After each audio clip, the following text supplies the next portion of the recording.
Bienvenue à la 9e édition de Visualisation Montréal. Ça nous fait très plaisir de vous voir, spécialement parce que ça fait presque 1 an et demi qu'on n'a pas eu de rencontre. Dites-moi d'ailleurs, qui sont à leur première rencontre de Visualisation Montréal? Oh, on est dans le 3/4, 60-75% des gens. Qui en est à sa 12e? 3e? 4e? 9e? Non? Christophe? Et donc, Visualisation Montréal, puisque vous êtes beau, c'est un groupe qui existe depuis juillet 2014, quand même, et c'est notre 9e rencontre. On est un peu en dormance récemment, mais on a un nouveau comité dont je vais vous parler. Sur Meetup, on a 1450 membres. Et on a un compte Twitter avec près de 300 abonnés, donc je vais vous parler de nouveau. C'est un groupe qui parle de visualisation de données, bien évidemment, vous le savez, mais aussi sur tous ces angles. Comme plusieurs d'entre vous sont nouveaux, vous allez découvrir que la visualisation de données, c'est extrêmement varié. Ça peut être fait par des programmeurs, comme ça peut être fait par des artistes, par des ingénieurs, etc. Et on essaie de couvrir tous ces angles avec le Meetup. Avant d'aller plus loin, d'ailleurs, je voudrais remercier WeWork de nous recevoir aujourd'hui gratuitement et même de nous donner de la bière gratuitement. Donc, merci beaucoup aux gens de WeWork qui sont partout.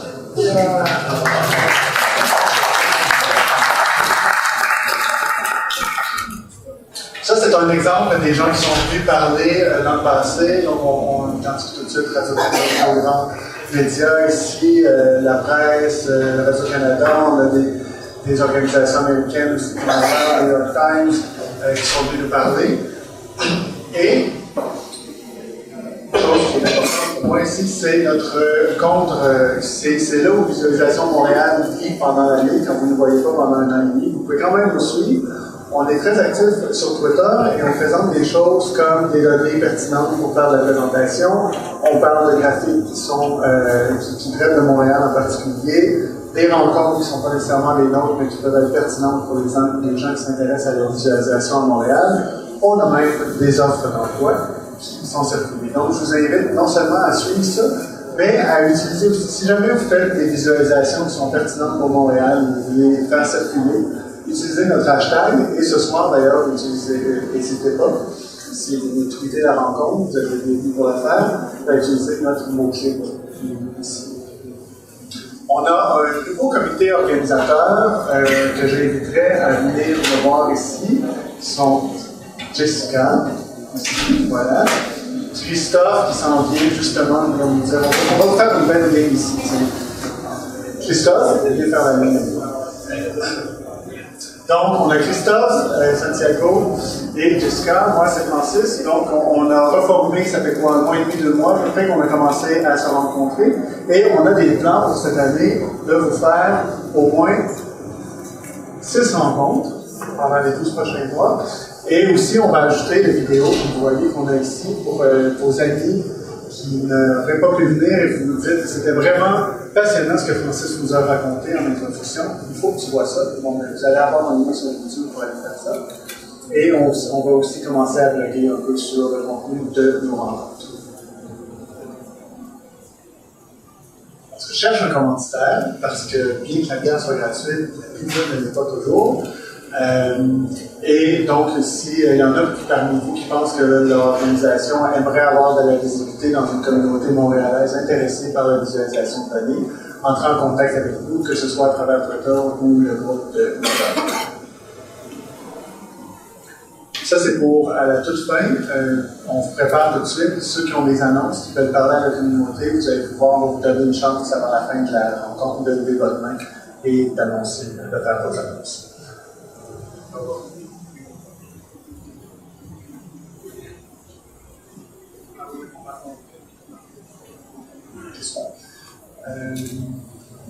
Et donc, la prochaine rencontre est en décembre ou en janvier. On est capable de réserver. En passant, tous ces gens-là sont bénévoles, bien sûr, les organisateurs. C'est pas vrai. En fait, la pizza et la bière sont gratuits pour eux. aussi. Donc, on est quand même un peu rémunéré. Mais si jamais, donc, vous pensez, si jamais ça vous tente de participer au comité exécutif et au comité d'organisateurs, contactez-nous évidemment. Mais si aussi vous pensez que vous avez du matériel intéressant, que vous voulez partager une rencontre, ben, n'hésitez pas à nous contacter. Nous, on est heureux de créer des programmes pour vous. Et aujourd'hui, donc, le maître de cérémonie, la personne qui est vraiment en charge de notre rencontre sur le survol de la visualisation Montréal, c'est Christophe, donc je vous laisse la parole pour la journée.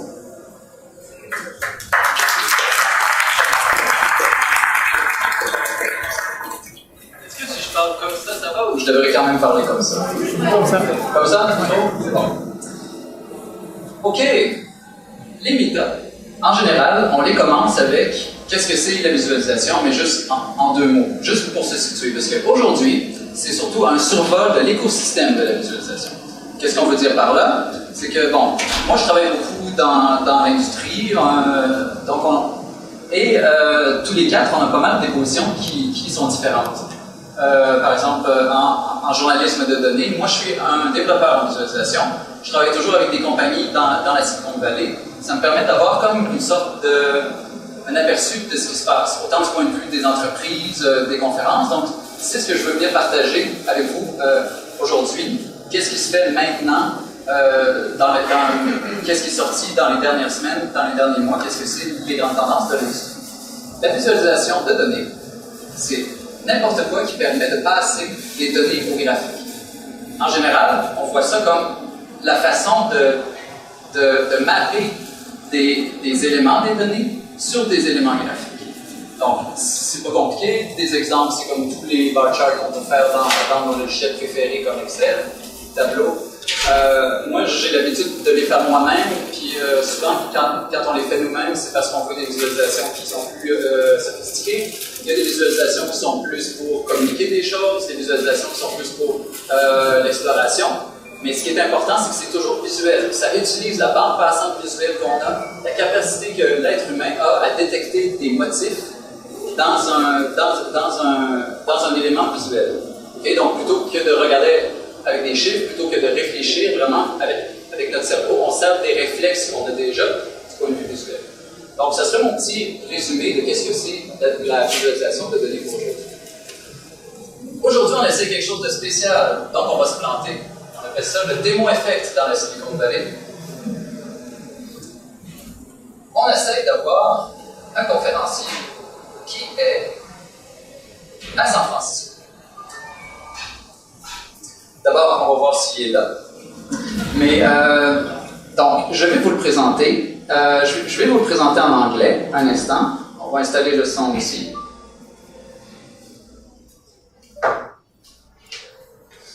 OK, hey, salut Yann. Je vais te montrer les gens. I will show you the crowd. All right. Hey! All right. Okay, so I will mute myself on my side, and yeah, you're on the big screen. Okay, so I take it everyone can see the slide. I will begin. So, yeah, my name is Ian Johnson, as Chris said, and Chris also helped organize a lot of the Bay Area meetups when he used to live in San Francisco. Just a tiny bit about myself before we get into it. I studied math and scientific computing in school, but when I came out to Silicon Valley, I joined some startups and learned about web-based data visualization, and that eventually landed me here at Google, where I'm a UX engineer, which is basically like a prototyper, and I do a lot of data visualization prototypes. And as Chris mentioned, I help organize the D3 meetup and the Unconference, which is a yearly gathering of about 100 data practitioners. And we just had our fourth event about a month ago. So one of the things I think that is sort of core to the D3 community, as well as the practice for a lot of people who make visualizations with D3, is the power of examples. And some of that is illustrated in a really amazing essay. It's an interactive essay by Mike Bostock. If you haven't seen this, I highly encourage you to check it out. I'll make sure that we can email these slides out to everybody to check out the links afterwards. But in this essay, Mike, the creator of D3, sort of outlines many ways in which examples can be useful in developing your own visualizations. If you're trying to do a complex visualization for a bigger project, breaking up the techniques into smaller pieces. And I'll just open it briefly so you get a visual sense for what you might get. I'll just scroll through. We don't have to worry about it exactly what he's explaining here, except for that it's a very compelling case for making your own examples, as well as making examples for others. And I think that's what we'll get into next here, is Mike also created this website called Blocks, blocks.org, which is the canonical way for people to share examples in the community. And what you get when you make a block is sort of the visual output of the visualization. You're able to specify sort of a description below that, and then it shows the code that was used to make the example. And sort of traditionally, these examples don't go longer than 100 or 200 lines of code, and there's ways to pack multiple files in and do more fancy stuff, but a lot of the time the sort of the beauty and utility of it is that, in only 100 lines of code, you could learn how to make one of these stream graphs, or you could copy the example and make it your own. So the one thing was, it used to be pretty hard to make a block. Like, you had to use the command line, GitHub, and all these other things that people who are trying to make these visualizations aren't necessarily skilled at. Right? People come from all different backgrounds to make data visualization. It might be design, or data analysis, business intelligence, and it could be software engineering. But there's a lot of people that want to do this stuff, and you don't always want to get down the command line to do it. So I made this tool called Block Builder as a Kickstarter project. Actually, it's open source, and it's sort of an interface for editing blocks. And you can check it out later, but basically, again, you get sort of the place to view your visualization, as well as a place to edit the code. So once we had that, we had a lot of people making new blocks and editing other people's, like forking and sharing. We needed a way to see and find all these examples. There's so many. There's kind of hard to navigate.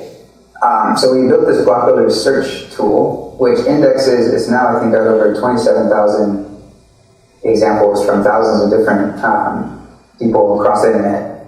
And you can just kind of search for anything. Maps, timeline, anything you think of. There's at least a few examples for most of the common visualizations, and there's a lot of visualizations that you may have never heard of or seen. And again, I'll just kind of open this real quick to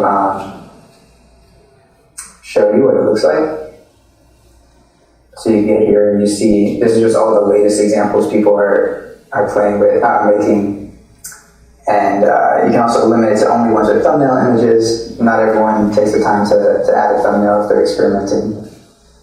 And you can search by username, so you can look at like all of Mike Bostock's blocks, which are pretty awesome.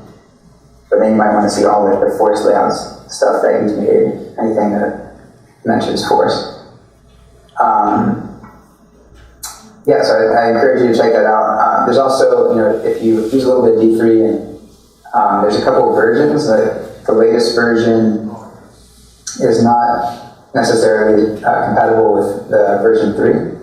So sometimes it's helpful to be able to find examples in a particular version depending on which one you're using. So, as I mentioned, there's a lot of examples out there. There's all kinds of people doing this stuff. It's a pretty big ecosystem. And not only that, building things in D3 can be kind of overwhelming because of the number of things, technologies, and concepts and principles you might want to learn. There's a whole class of like programming and tooling kind of stuff. There's like some mathematics and graphics stuff. design, interaction design, visual design, Gestalt principles, right? There's also data thinking and analysis. So there's all these different things. It can, depending on where you're coming from too, like maybe you're strong at web programming, but you've never done much data stuff or design stuff, or I know many designers who came in sort of really strong in design but haven't done much programming. Because in the Bay Area we've like hosted a lot of workshops and meetups, I've gotten the chance to meet a lot of people who are new to this. And I ended up writing a post called The Hitchhiker's Guide to Q3. We're kind of trying to map out the space and give some good starting points to help people get oriented and get started. So I encourage you to check that out at some point. And let's see, so you can just kind of get a sense, talk about some of the concepts, talk about some of the tools, some of the places to start learning the actual API. But another, really central part of all this is the community.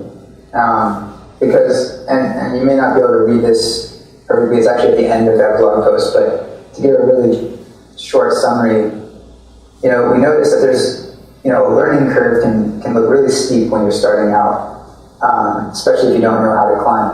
And so a lot of times you pick up a book, right, and it's kind of like a ladder. A book is very rigid, it has a start and an end, and it will take you up the learning curve.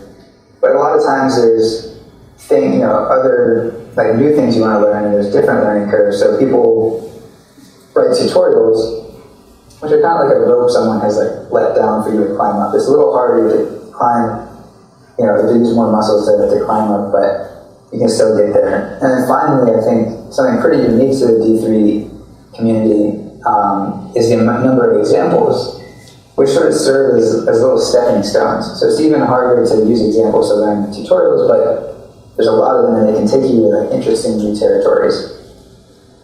So if you kind of look at it like that, it may make what looks like a huge mountain to climb a little bit more accessible, right? Like there's multiple ways that you can tackle it.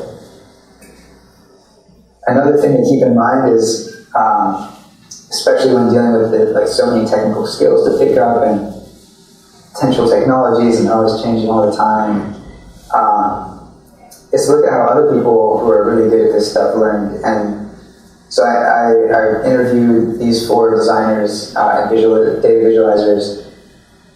They all spoke at OpenVisConf, which is one of the most awesome visualization conferences, at least in the States.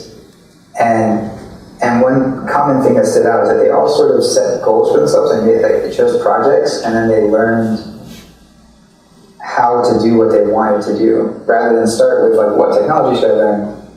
They just realized like, oh, actually I have to like learn more about some of this D3 stuff, or I have to learn more Canvas, or whatever it may have been. And it's interesting because they all have different backgrounds. Tony comes from interaction design, Zan's she was a data analyst before she learned D3. Shirley is a software engineer, and Nadia, she's, well, a bit of everything. So, you can come from anywhere and really do some cool stuff.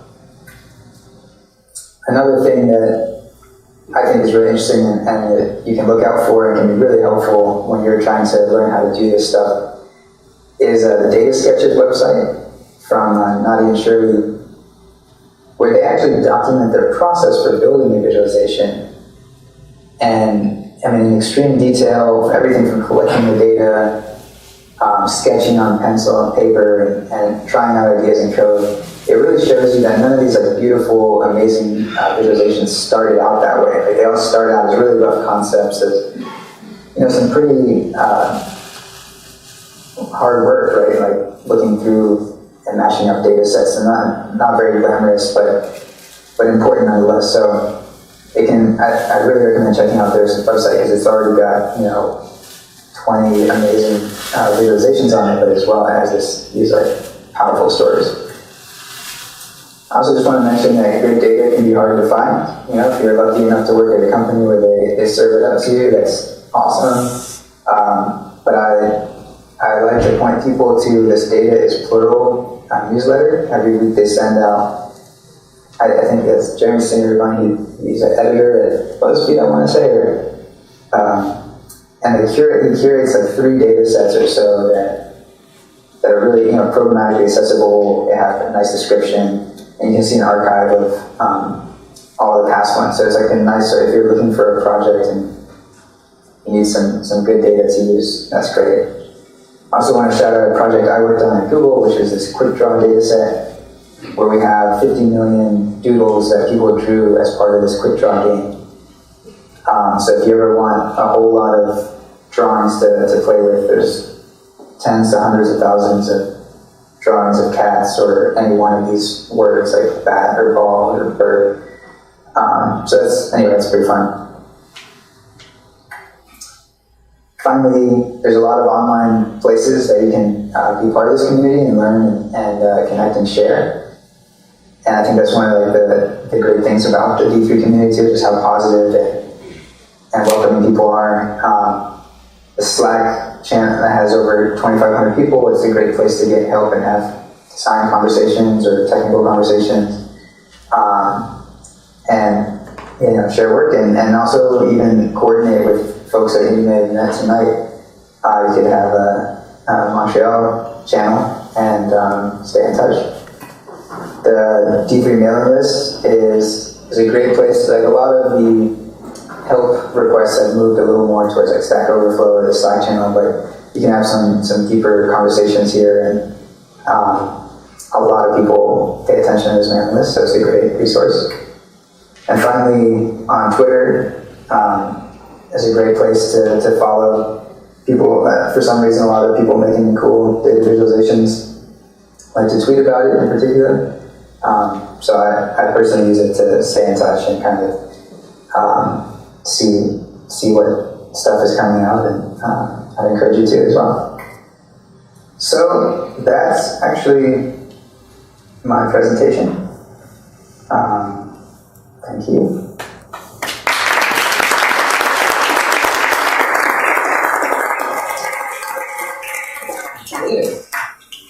Just take a moment to realize that we have like one of the biggest community organizer in the D3 community, so it's also the database community around, and live from San Francisco. So I think another round of applause.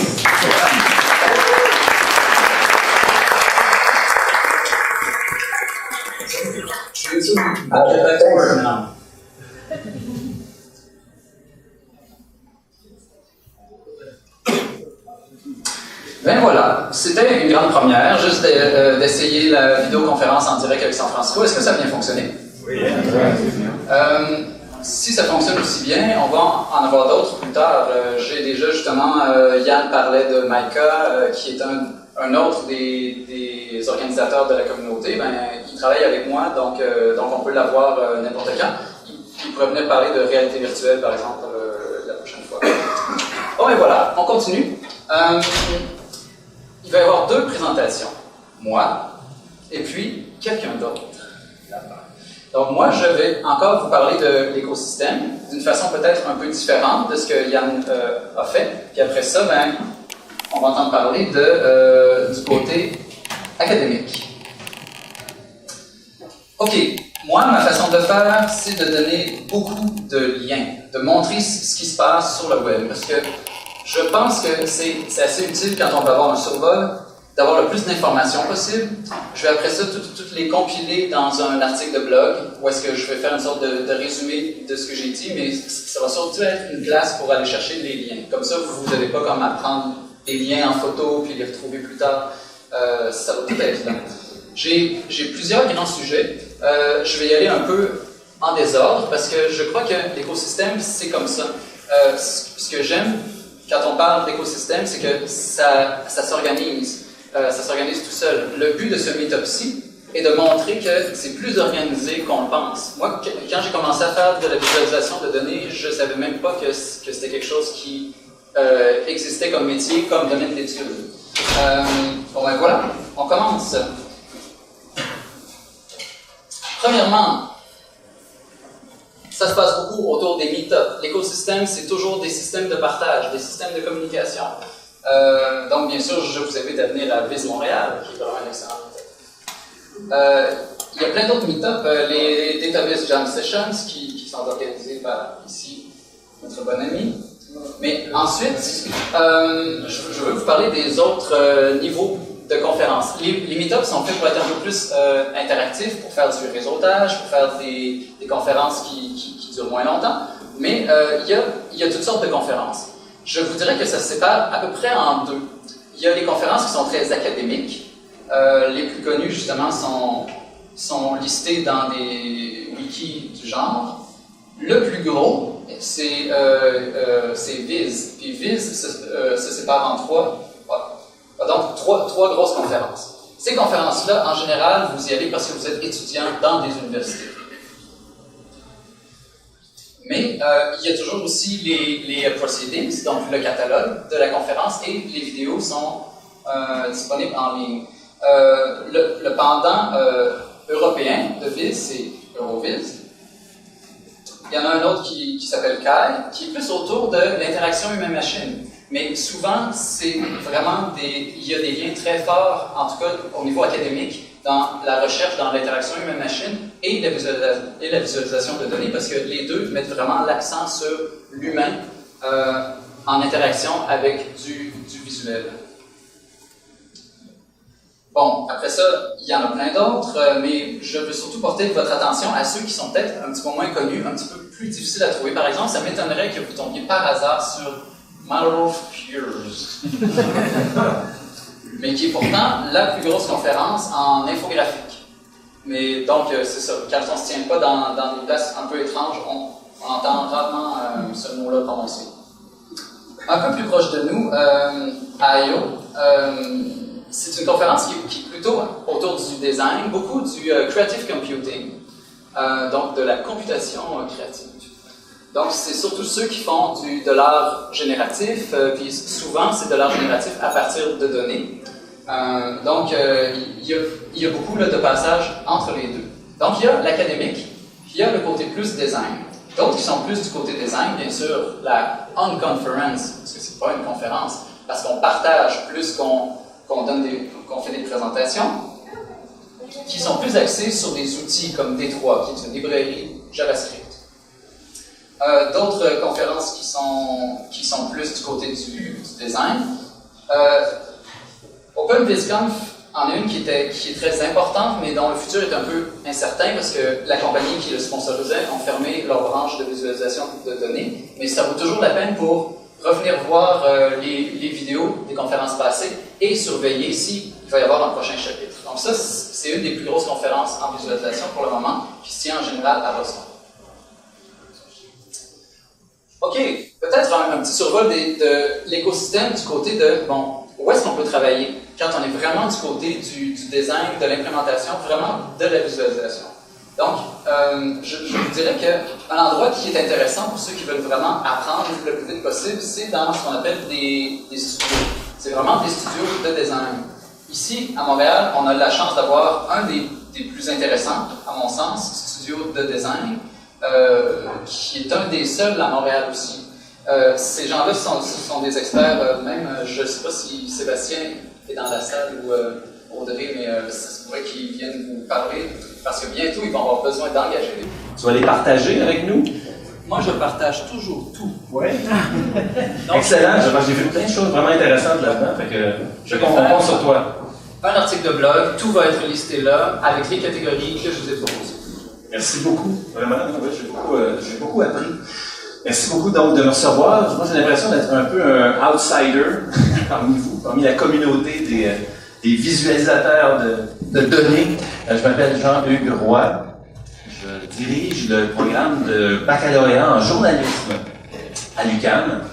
Et, oui, petit background rapide. Moi, j'ai fait, avant de faire du journalisme, quand j'avais 20 ans, ça fait très longtemps, j'ai étudié en géographie. Ce que je voulais faire, c'était de la cartographie assistée par ordinateur. Donc, j'ai appris à l'époque.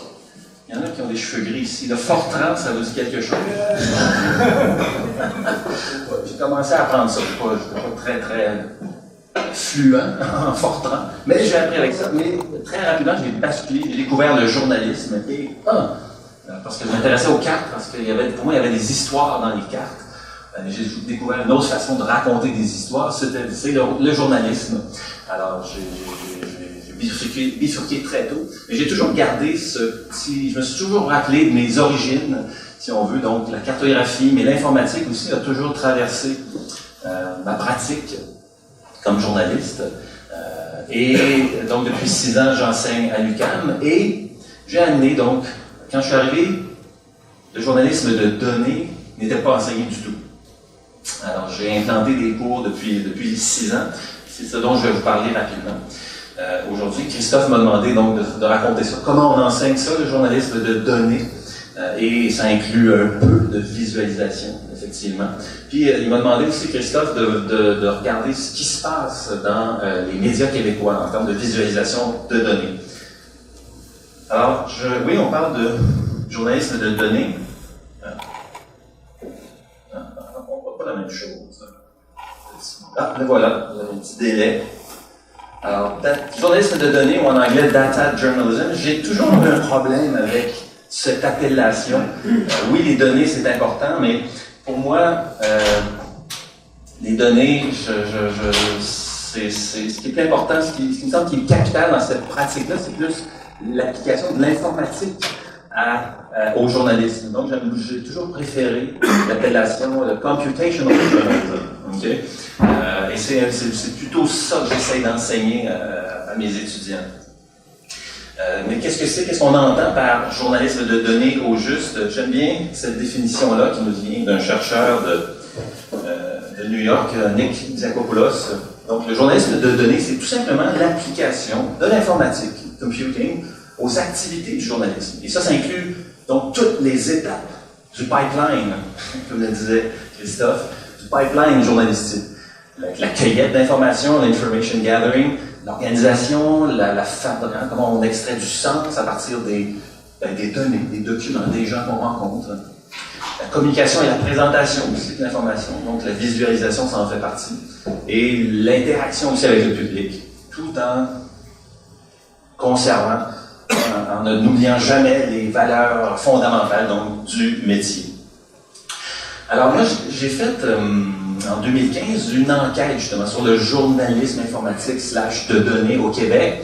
Je me suis intéressé j'ai interviewé une trentaine de personnes qui en font ou qui s'intéressent ou des gens qui ne sont pas journalistes mais qui travaillent avec des journalistes. Et je leur ai demandé quels sont les outils que vous utilisez. Et je leur posais la question pour savoir donc qu'est-ce que moi je dois enseigner ensuite à mes étudiants. Voici tous les outils dont ils m'ont parlé. Ah oui, mais d'abord, je les ai placés sur ce graphique. Il y a des outils utiles dans la première étape, dans l'étape de la cueillette.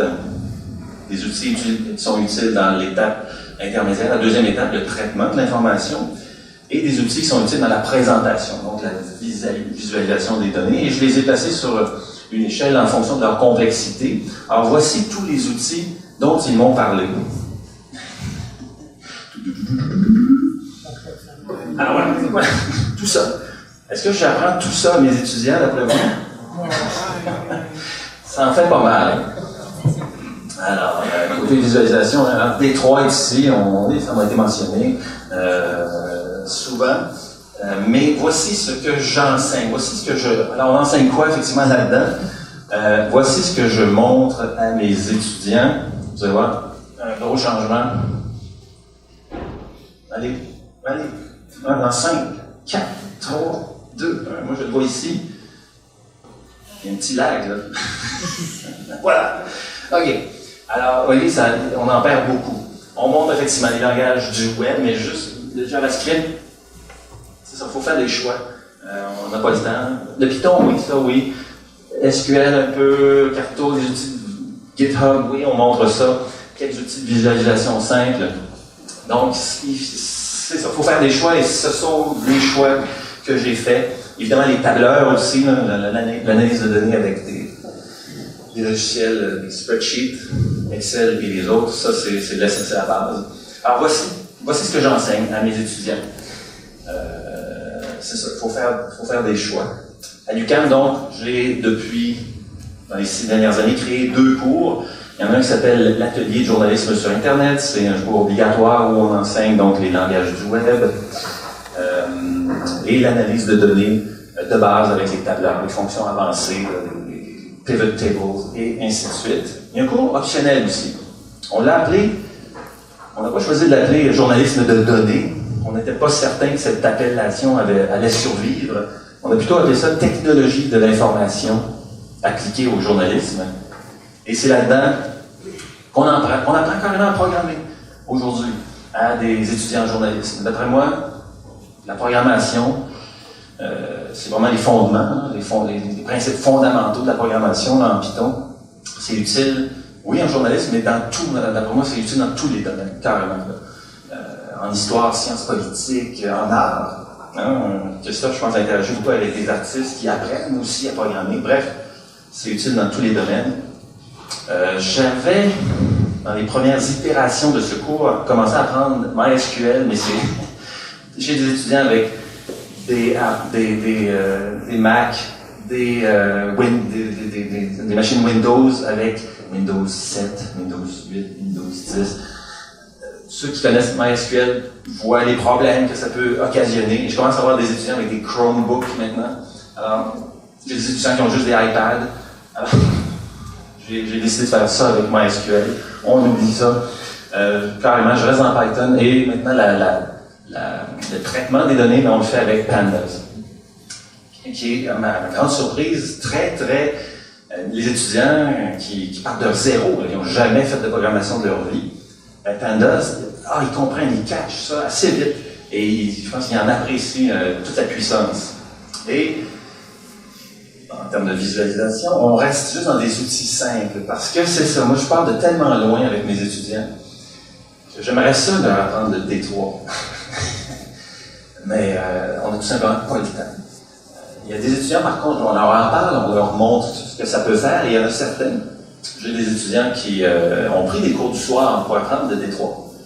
Mais on n'a tout simplement pas la place dans notre programme pour intégrer ça.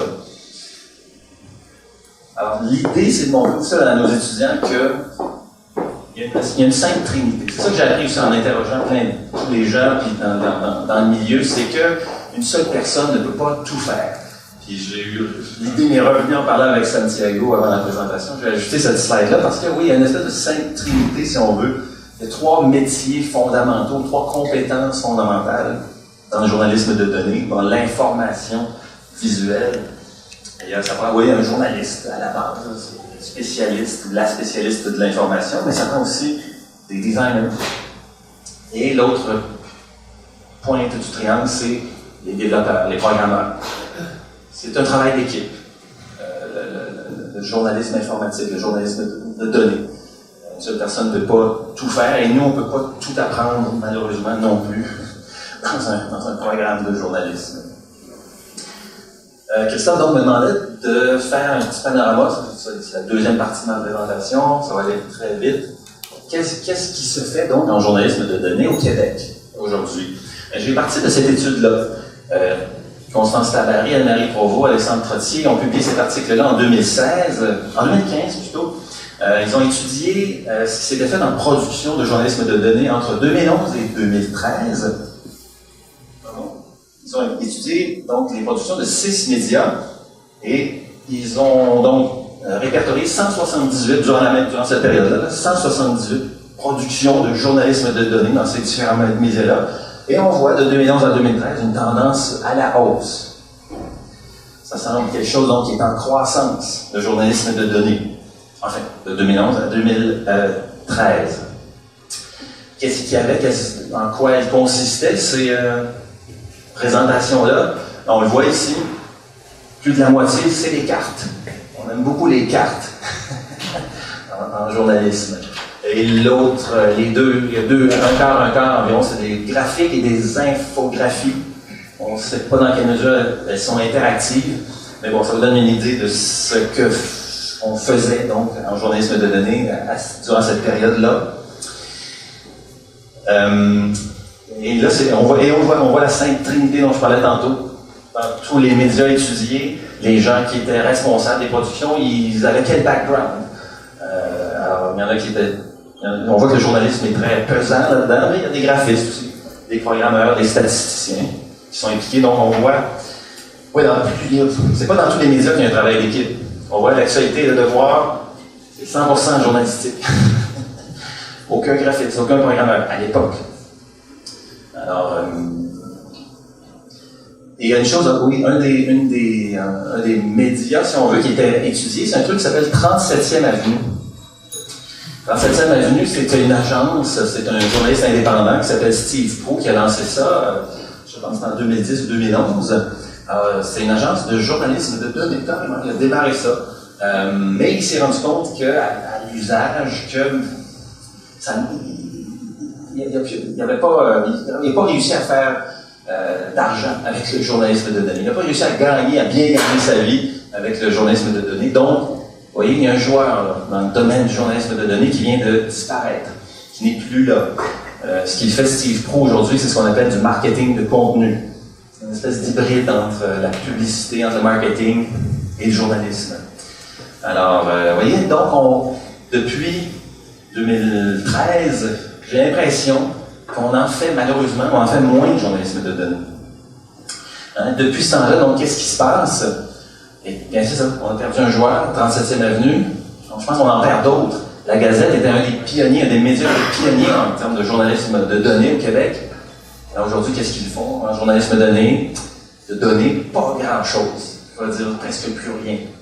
Alors, pour moi, c'est plus un joueur, malheureusement, dans le paysage, si on veut, du journalisme de données. Le Journal de Montréal aussi a fait plusieurs tentatives intéressantes, d'autres moins. La carte des prédateurs sexuels, par exemple. Est-ce qu'il y a un prédateur sexuel qui habite proche de chez vous? Mais aujourd'hui, ils ont perdu de l'intérêt. Ils en font plus. Il y a des nouveaux médias en ligne qui sont apparus depuis, pendant ces années-là, et depuis. Vice, le Huffington Post, donc des pure players, comme on appelle, ils font très très peu. Vice, à ma connaissance, non. Le Huffington Post en a fait a publié quelques productions en journalisme de données.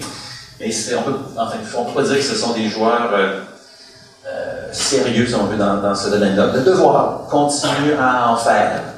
Beaucoup des cartes. C'est une carte qui a été publiée hier ou aujourd'hui là, sur la répartition du vote pour Denis Coderre ou Valérie Plante en fonction des districts, des bureaux de vote en fait.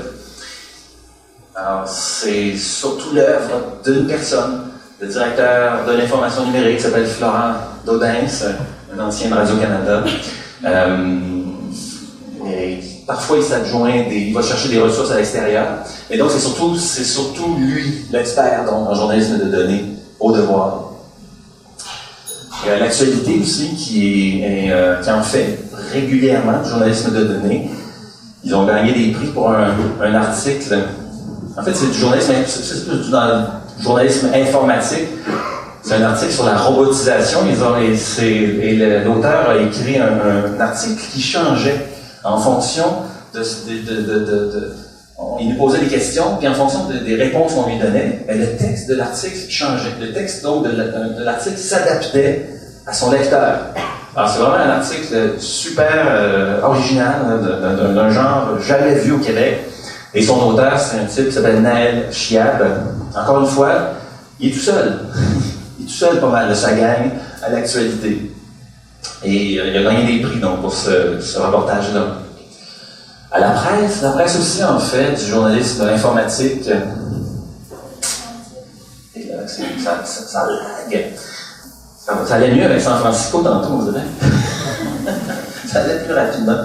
Alors, la presse a publié quelques jours, quelques semaines, un article, par exemple, ils ont analysé toutes les données du système électronique des appels d'offres du gouvernement du Québec. Donc, vous voyez, c'est pas...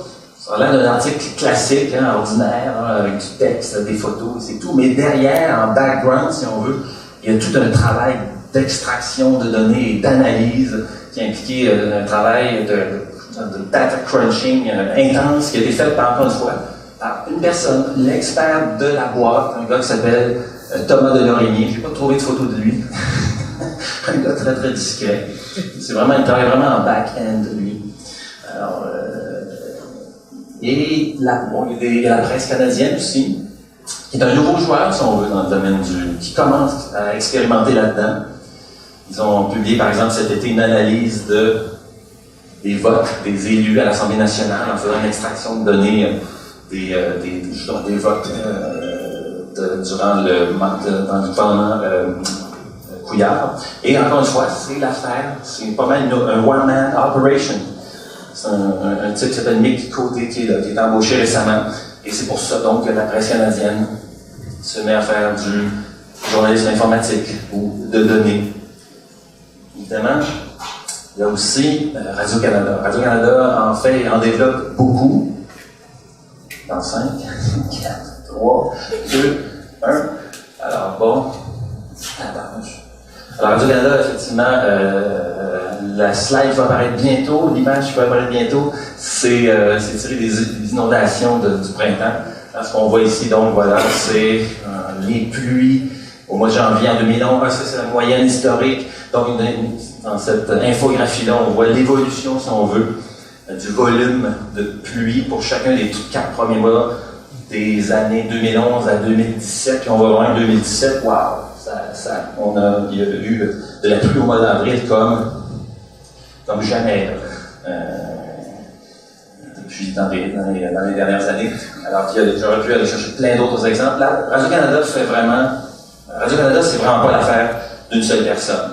Radio-Canada, à mon avis, connaissance, est le seul média au Québec où il y a toute une équipe qui est consacrée et là je vois les responsables de cette équipe. Christian Thivet, je hoche de la tête. Oui. On est effectivement une équipe. J'ai demandé, vous êtes combien? Dans sa réponse, il y avait la Sainte Trinité qu'on avait tout à l'heure. Il y a 2 designers, 2 développeurs, 2 programmeurs, 2 journalistes, mais aussi au centre, si on veut, au pivot de tout ça, 2 pupitres, 2 chefs de pupitre, des patrons, pour coordonner un peu le travail de cette équipe-là. Alors, voilà pas mal le panorama du journalisme de données. J'ai l'impression donc qu'il y a une déperdition. Il s'en fait moins. Moi, ça me fait quoi, là? Ça me désole. Quand je vois ce qui se passe ailleurs, il y a un journaliste québécois qui s'appelle Marc Lajoie. D'ailleurs, son bureau, je pense, il est ici, à WeWork. Il travaille, c'est un Québécois, mais il ne travaille pas pour des médias québécois. Il travaille pour des médias asiatiques essentiellement. Ça, c'est Asia Weekly. Il a fait un projet phénoménal. Bhumika Can Speak for Herself. Vraiment, il pousse ça très très loin. C'est du journalisme informatique, même, c'est-à-dire qu'il va puiser dans de l'intelligence artificielle. Là, cet article-là, c'est une entrevue qu'il a fait avec une transgenre du Népal. Il a fait une entrevue avec elle, non? Il a posé plein de questions et là, il a découpé plein d'extraits, une centaine d'extraits d'entrevues vidéo. Et là, on peut avoir n'importe qui. Si vous allez sur ce site-là, vous pouvez avoir une conversation. Vous pouvez avoir votre conversation individualisée avec Bhumika. Vous lui posez des questions, vous pouvez parler, vous pouvez poser vos questions de vive voix ou les taper dans une fenêtre.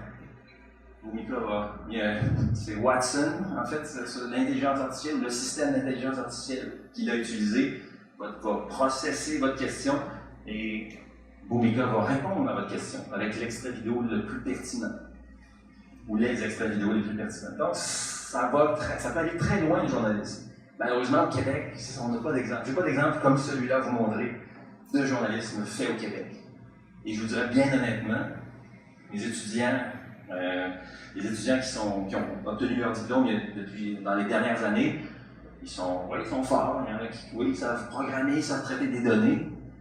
Mais malheureusement, je le dis bien honnêtement, bien humblement, ils ne sont pas capables de faire ça. Moi non plus, je ne suis pas capable de faire ça. Ça prend un travail d'équipe. Bon, lui, il travaille tout seul, mais je pense qu'avec un travail d'équipe, c'est possible de faire. Si on a l'idée, si on a l'imagination, si on ose, je pense que c'est possible de faire des projets comme celui-là, aussi flyé que celui-là, aussi utile, aussi socialement que celui-là. Alors, c'est un souhait que je peux faire pour les prochaines années. Et c'est là-dessus que c'est ce que j'avais à vous dire ce soir.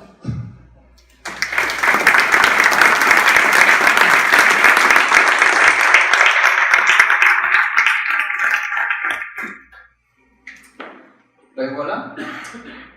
Moi, je veux vraiment vous dire que cet endroit est vraiment superbe, trouvez-vous. Est-ce qu'on peut avoir quelqu'un qui va venir en parler? Parce que c'est vraiment... c'est notre sponsor de la soirée. Merci pour combien d'entre vous c'est votre première fois ici? Ah oui, quand même, ok. Bienvenue, nous sommes WeWork, moi je suis partie de l'équipe. Dans le fond, on est un espace de coworking, donc on a plusieurs abonnements, c'est tout par abonnement mensuel pour travailler ici. Donc super flexible, on a des abonnements comme juste aux espaces communs ou des bureaux privés. Donc c'est toujours une communauté intéressante, on est vraiment partout dans le monde. Donc comme membre chez nous à WeWork, vous avez accès à toutes nos locations partout dans le monde. Donc ça c'est intéressant quand même. Puis on fait beaucoup d'événements comme ça aussi. Donc, si jamais vous avez des questions, vous pouvez venir me voir. Moi je suis Hannah. Merci beaucoup. C'est quoi le conférencier ce soir? Alors, c'est tout. Il nous reste, on a encore la place pour une quinzaine de minutes si vous voulez faire la chose la plus importante à Visualisation Montréal, c'est-à-dire parler à des gens que vous ne connaissez pas. Donc, on vous invite à parler et surtout à surveiller à la fois notre fil Twitter et notre page Meetup pour savoir quand est-ce qu'on va vous convoquer de nouveau. Merci beaucoup. Au revoir. Les annonces, c'est vrai, on a invité des gens. On l'a promis au début. Est-ce qu'il y en a parmi vous qui voudraient s'adresser aux participants aujourd'hui? Peut-être si vous avez des projets à présenter, si vous avez des gens que vous voulez engager pour vos projets, si c'est des choses comme ça en général.